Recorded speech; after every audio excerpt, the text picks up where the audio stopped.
તો ઘરે મેં ભલે ગમે તે હોય પણ અહીંયા પેલો બોલ છે ને એક વખતે ત્યાં અમે બેઠા હતા અને એક વખતે જરાક એમનું ઇન્સલ્ટ કરી દીધું, ખરાબ શબ્દો બોલી દીધા જે મને ગમ્યા હતા. પણ એમની અવસ્થા માટે સંતનું લક્ષણ શું? સંત સરોવર તરોવર ચોથા વર્ષે મેં પરમાર્થ કે કારણે ચારોય દરિયા દી. એ સંતનું લક્ષણ છે. એટલે એવા ગોડારામને ખરેખર જે ગુરુ ભક્તિ કહેવાય ને, ગુરુ. હમણાં મેં પેપર ઉપર દિવાળી ઉપર એક પેપરમાં વાંચ્યું હતું કે 1 કિલો કેરીના 1560 રૂપિયા કિલોનો ભાવ છે. કેટલા?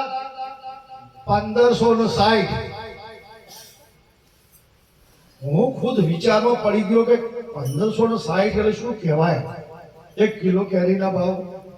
પણ કેમ એ બેટડાના સાથે વળગી રહી છે અને વળગીની છેલ્લી સ્થિતિમાં આવી ત્યાં સુધી તેનાથી છૂટી પડી નથી. અને શાક થયા પછી છૂટી પડી છે અને પાકી છે એટલે કિંમત આવી છે. ને કે વાયરા બધે પેલી પડી ગયેલી છે ને 5 રૂપિયા કિલો કોઈ લેતું નથી.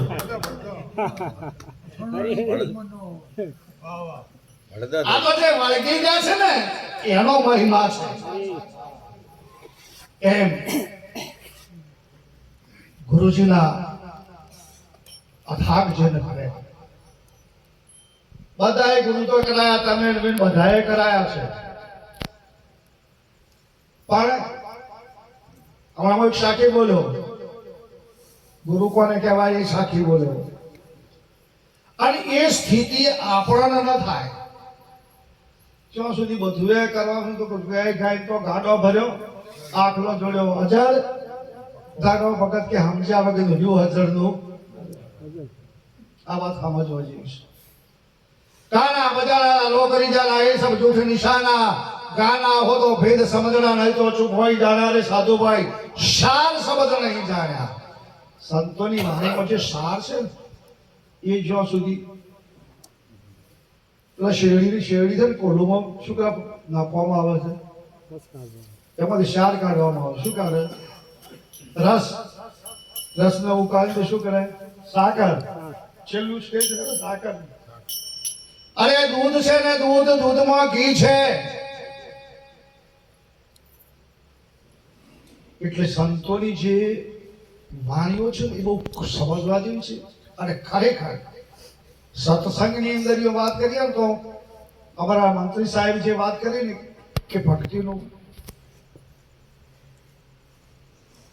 ભગત બીજ પલટે નહીં, ભલે જોગ જાય અનંત, ભલે ઊંચ નીચ ઘેર અવતરે આખર સંત કો સંત. તમે વિચાર કરો કે રાત્રે તમે ઊંઘ્યા અને રાત્રે એક મિત્રને પત્ર લખો છો અને પત્ર લખતા અડધો લખાઈ ગયો છે અને તમારો લાઈટ જતું રહ્યું તો તમે શું કરશો? એવું નહીં લખો, ચાલો સવારે લખીશું, ખરું ને? હવે સવારમાં ઉઠ્યા પછી ક્યાંથી શરૂઆત કરશો લખવાની? ક્યાંથી લખવાનું શરૂ કરે? પહેલેથી કે જેટલાથી બાકી પડ્યો છે એટલાથી લખશો?